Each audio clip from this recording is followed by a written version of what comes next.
ریاست فلوریڈا کے علاقے ویسٹ پام بیچ میں ایک وفاقی مجسٹریٹ نے گزشتہ ہفتے ایک دستاویز کو عوام تک رسائی کے لیے عام کر دیا، جس میں محکمہ انصاف کی مجرمانہ تحقیقات کے بارے میں تفصیلات فراہم کی گئی ہیں، جو سابق صدر ڈونلڈ ٹرمپ کے وائٹ ہاؤس سے دستاویزات لے جانے اور انہیں اپنی نجی کلب اور رہائش گاہ مارالاگو میں محفوظ کرنے کے بارے میں بتاتی ہیں۔ جن جرائم کی تحقیقات کی جا رہی ہیں ان میں دفاعی معلومات کو جان بوجھ کر اپنے پاس رکھنا شامل ہے۔ 40 برس تک امریکی سفارتکار کے طور پر کام کرنے والی ایک ماہر کا کہنا ہے کہ وہ خفیہ دستاویزات کو لے جانے سے قومی سلامتی کو پیدا ہونے والے خطرے سے پریشان ہیں۔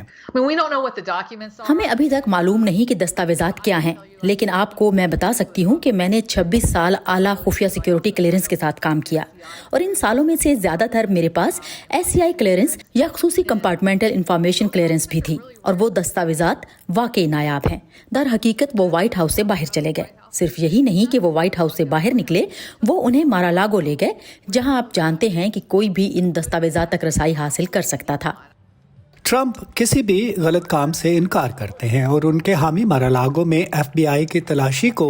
زیادتی قرار دے رہے ہیں۔ متعدد ریپبلکن منتخب عہدیداروں نے کہا کہ تحقیقات سے امریکہ برائے نام جمہوریہ یا بنانا ریپبلک بن کر رہ جائے گا۔ فلوریڈا کے ریپبلکن سینیٹر مارکو روبیو نے اپنی ایک ٹویٹ میں کہا، لیکن ایک اور ماہر نے وائس آف امریکہ کو بتایا کہ دنیا بھر کی جمہوریتوں نے تحقیقات کی ہیں اور بعض صورتوں میں سابق صدور اور وزرائے اعظم کو کچھ زیادہ نتائج کے بغیر مجرم قرار دے کر جیل بھیج دیا گیا۔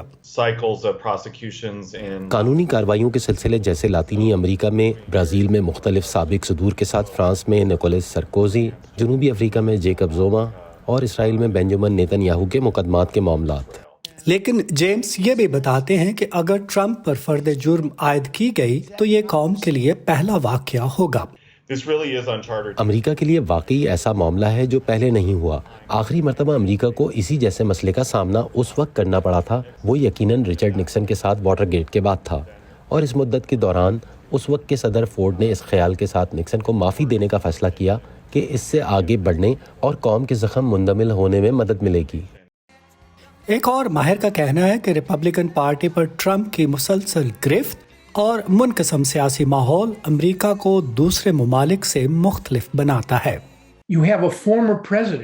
آپ کے پاس ایک سابق صدر ہے جو ایک ایسی جماعت کو کنٹرول کرتا ہے جو ہمارے ملک میں سیاسی اشرافیہ کے درمیان سیاسی اظہار کے دو اہم ذرائع میں سے ایک کو ایک ایسے فرد سے منسلک کرتی ہے جس پر فرد جرم عائد کی جا سکتی ہے۔ اس کے ساتھ آپ کو یہاں اسلحے کا مسئلہ ہے جو بڑھ رہا ہے، جو جنوبی کوریا میں نہیں ہے، آپ کو جس کا سامنا فرانس میں نہیں ہے، اور وہ اسرائیل میں بھی نہیں ہے۔ وائٹ ہاؤس نے کہا ہے کہ صدر جو بائیڈن کو، جو ایک ڈیموکریٹ ہے، صرف میڈیا رپورٹ سے FBI کی مارالاگو میں تلاشی کی کارروائی کا علم ہوا، اور یہ کہ محکمہ انصاف آزادانہ طور پر اپنی تحقیقات کرتا ہے۔ سنڈی سین کے ساتھ ندیم یعقوب، وائس آف امریکہ۔